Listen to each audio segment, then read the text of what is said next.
All right, we're live. Jace, what's up, man? How you doing? Hey, Luke, doing good about you? I'm great, man. I'm great. Thank you. Um, so this is our first time chatting. I love it. Scott, who's a mutual connection, introduced us and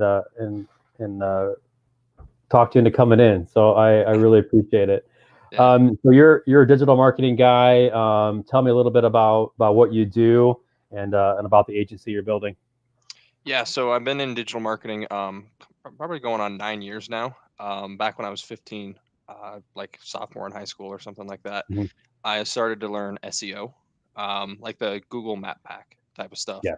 So, ranking like a plumber in the top three or whatever. And I would run around to local businesses and I would essentially pitch them, hey, let me do your SEO for you, and I would charge them like no money at all, like $50 a month. Which anyone Mhm. who does SEO knows that's a steal, but to me in high school that was awesome. Yeah. Um, and then yeah, I got hired at a digital marketing agency when I was 17. Worked there most of my junior year and senior year. Um, and then stayed there for a few more years. And 4 years ago, I left and started up my own agency, running Facebook ads for online businesses. Cool. Cool. Very cool. Thank you. So there are a couple of threads I want to go down with you. A lot of people I talk to and work with are entrepreneurs. So I'm really curious about talking about ad spend, where to get bang for your buck, in particular, Facebook or other places you recommend. So there's that thread, and then the other thread I want to go down is why SEO. This seems obvious, but why SEO is important, but then also why is it often overlooked as a place where people should be spending their money. So feel free to pick a path and go whichever way you want to go, man. Yeah, I haven't done SEO for a while now. Okay. So I still am like familiar with it. I still know, a decent chunk about it. But as far as talking to someone who really knows what's going on right now, I can't do too much for that. So Okay. yeah, if we stick on Facebook, I feel like I can give a lot better answers. Yeah, let's do that then. Yeah, talk about what you see that's working on Facebook ads, and if somebody's got a limited budget on a startup or early stage, what sorts of things would you recommend that they do? Yeah, so I talked to a handful of people who are in that situation, just starting out. For the most part, I will recommend that they try as much organic and as much like free traffic as they possibly can to kind of prove that the model works. Hmm. And the reason I say that is I I was at a point where I was taking on those clients and just anyone who would pay me money, I would take on and run ad spend for. And Yeah. most of the time it didn't work.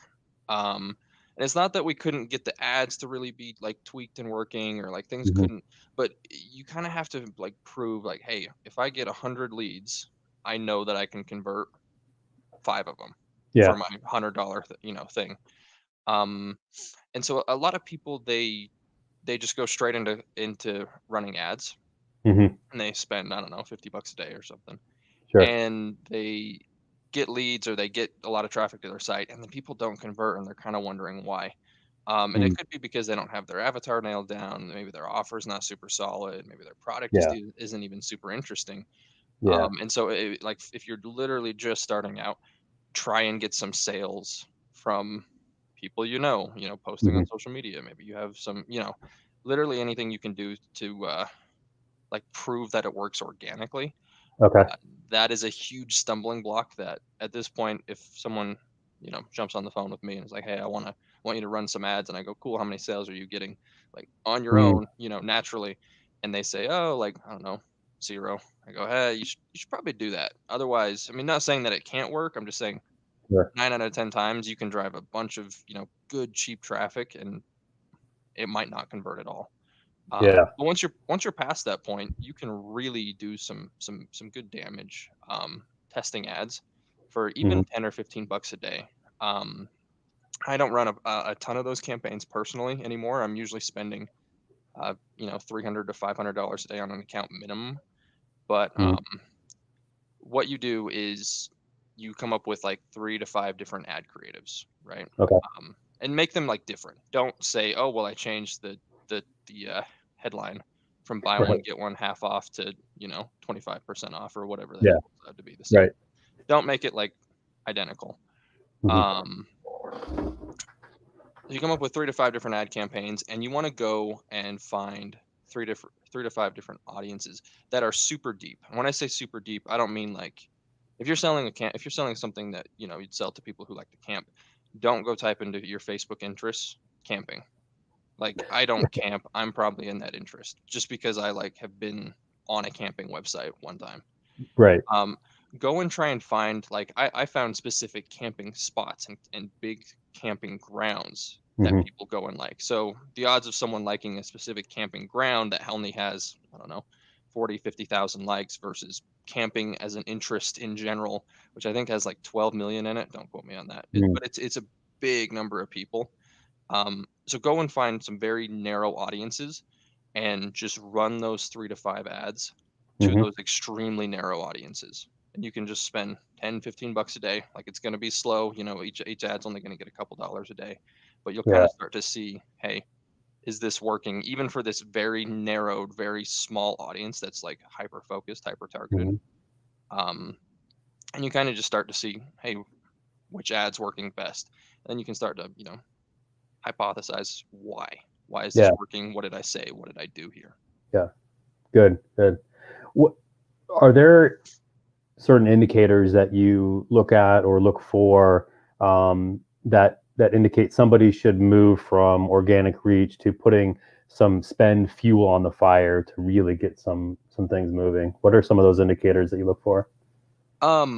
So I work with online businesses, and so I kind of classify my clients into two different brackets. One Hmm. is like course creators, they run like a challenge or like a membership or something digital where there's no product costs. Yeah. If you start doing five or even $10,000 a month in sales, I Hmm. think that's where you turn on the paid traffic. Yeah. Because it's all profit. I mean, there's high margins at least. Yeah. Where if you run my other group of clients are in e-commerce. They invent Hmm. a single product and sell it. I don't really work with drop shippers, so their numbers are going to be similar, but still. Hmm. Um, but if you're doing $10,000 a month as an e-commerce store, that might only leave you two, three, $4,000 in profit. So I would Sure. recommend trying to get that up to 25 or 30,000. So you kind of have that leeway. Hmm. And again, when you're starting out, I recommend everyone to try and figure it out themselves, at least a little Yeah. bit, right? Yep. I see a lot of people where they've never ran any ads. They want to come and say, hey, we want to spend $3,000 on ads. How much will you take? How much will you spend? And Yep. most advertisers, most media buyers that are worth their salt, um, will charge a baseline of $2,000. So you like Hmm. 20 to 40% of your budget's immediately gone, Yeah. just because you're paying a media buyer.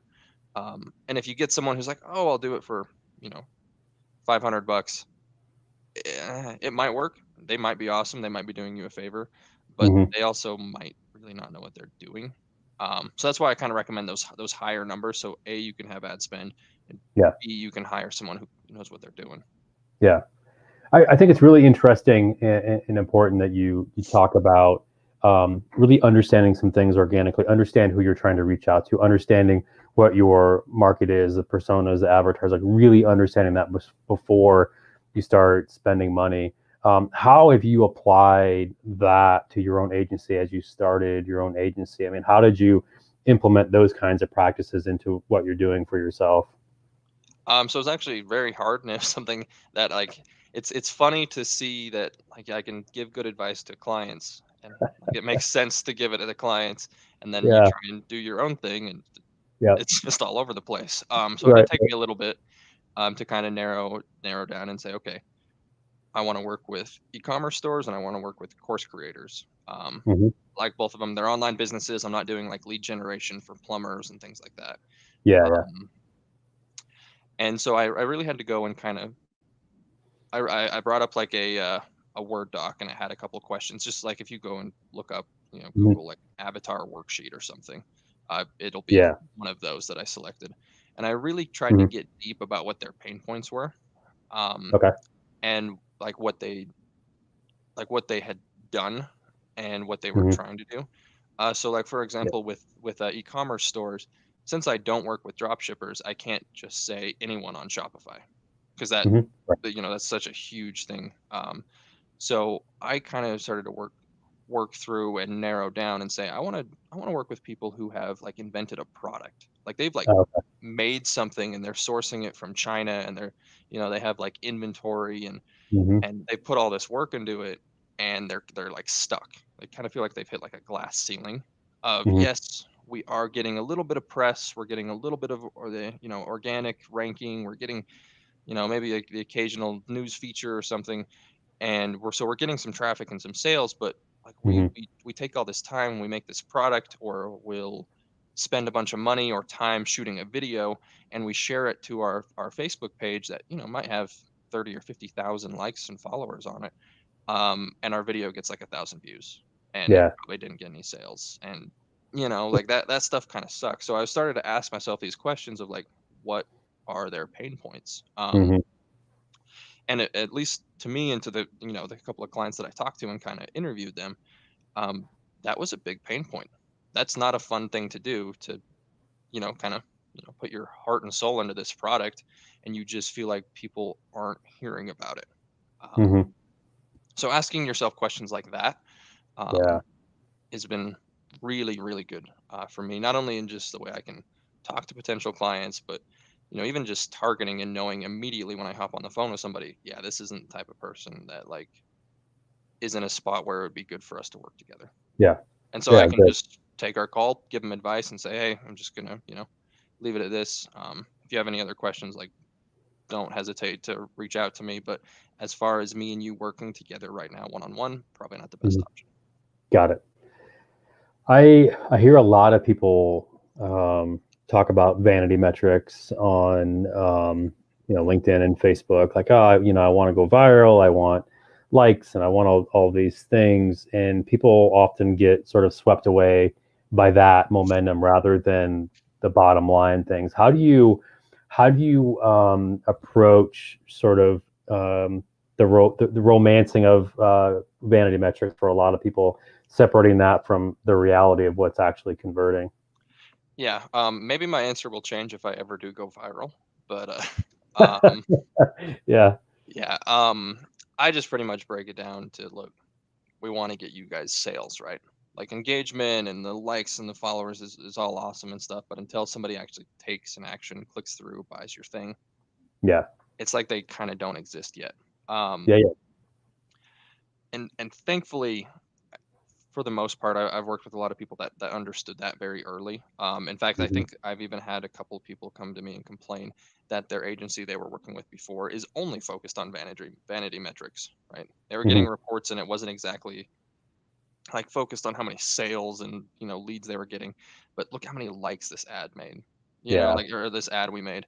um and funny enough, a handful of my clients, they kind of like to not go viral, they just want to sell their stuff. Sure. Like, Sure. I've even got some accounts set up specifically to not advertise in their area because they Okay. don't want to be recognized. They want Wow. like the opposite of viral. um but no, like, if you're running ads, like, yes, those are your CTR all is a pretty good indicator of how much Mm. interaction you're getting just for likes, comments, clicks, and Yeah. everything like that. Yeah. You want that number to be high. That's a good, like, indicator number, but that's not going to bring you any serious money. It's Hmm. driving the traffic. It's making the sales. Um, so even if your post is like, if I made an ad and it had a really high engagement rate, let's say, 8 or Hmm. 10%, and people were clicking, liking, interacting, sharing, all that, and nobody was clicking through and buying, it means that you're on the right path, or at least it Yeah. usually means you're on the right path. You just need to adjust some things. Maybe your call to action isn't super specific. Mm. um, Maybe you're running a type of ad that is kind of clickbaity, and you need to, like, hey, is this actually something that's interesting? Yeah. And like actually following through with what you're trying to do, as opposed to just getting engagement. Um, Yeah. so yeah, there's a ton of metrics, and usually if you look at all of them, you can find one or two little, let's call them levers, that you can pull Sure. that'll improve things. Yeah. Good. Love it.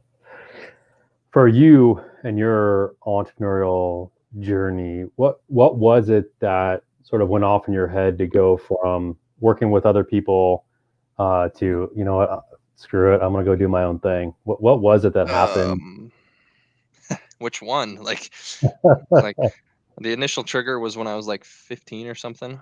Yeah, My yeah, dad bought me that course on SEO because he was like, "Hey, you're gonna have to go get a job, yeah, like working fast food in a year, yeah, or I can buy you this, and you can spend your 15 going on 16 summer, like learning this, and you can hopefully make this work." And I was like, "Done. Not yeah, not gonna go work fast food." yeah, um, yeah, and then as far as like leaving my job, which I mean I was doing all right for 19, 20 years yeah. old. Leaving my job was, and I'm still amazing friends with my boss. I talk to him, pretty frequently actually, especially lately with COVID. I feel like Mhm. we kind Yeah, of all have become a little bit decentralized from seeing people in person, so it's nice to be able to chat with him. yeah. Um, but we kind of had like a disagreement about me getting paid a commission because I Mhm. got paid a salary plus like commission of, I essentially ran the Facebook ads section of the Mhm. agency. He wasn't Yeah, doing it before I started to learn it. Um, Disagreement on a commission, and I just said, "All right, I'm out." yeah, And like that was enough for me. Thankfully, I'm happy it happened. yeah, But sure. yeah, at the time it was kind of a rough, it was a kind of a rough conversation to have. Yeah, Um, but yeah, it all worked out. We're still great friends. So good. Yeah, yeah, that's great. It's great. I'd love to give you the floor for any words of wisdom, advice, tips, lessons learned, whatever's on your mind. I'd love to hear about it. yeah, I don't really know how to condense this quickly, especially without showing things that I'm not prepared to show with graphs and stuff. But Sure. really try and learn how to read numbers and Mm, and and don't just look at the numbers and go, okay, those are the numbers. Like, remember that these are people that we're advertising to, and those mhm, numbers are indicative of what they are doing, and that's a huge deal. So when you see 1,000 clicks and only 50 opt-ins, there's a disconnect there. Like, go and try yeah. and figure out why, or a bunch of people visiting the sales page but not actually buying.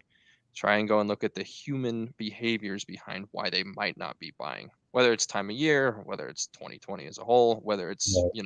raining outside on a random Tuesday.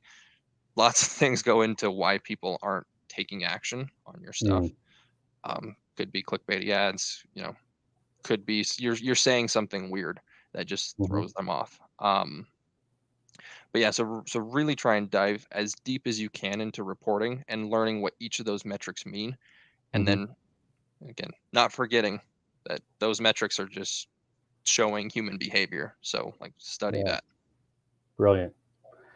Brilliant. Yeah, I love it, man. I really appreciate you stopping by. I could probably talk to you for hours. I've got this marathon, as you know, just chatting with a bunch of people today and tomorrow. So I really appreciate you jumping in and chatting. I'll have all your links and everything. Any final words? No, I mean I always love chatting with people, so it's always Absolutely. fun to talk about marketing. As Cool. nerdy as it is, it's so much fun. No, it's cool. So I do things that are much nerdy, so much nerdier. So no, I appreciate it. Awesome, man. Thank you, sir. Have a Cool. great day. Thanks so much. See ya. Yeah. Thank you. See ya.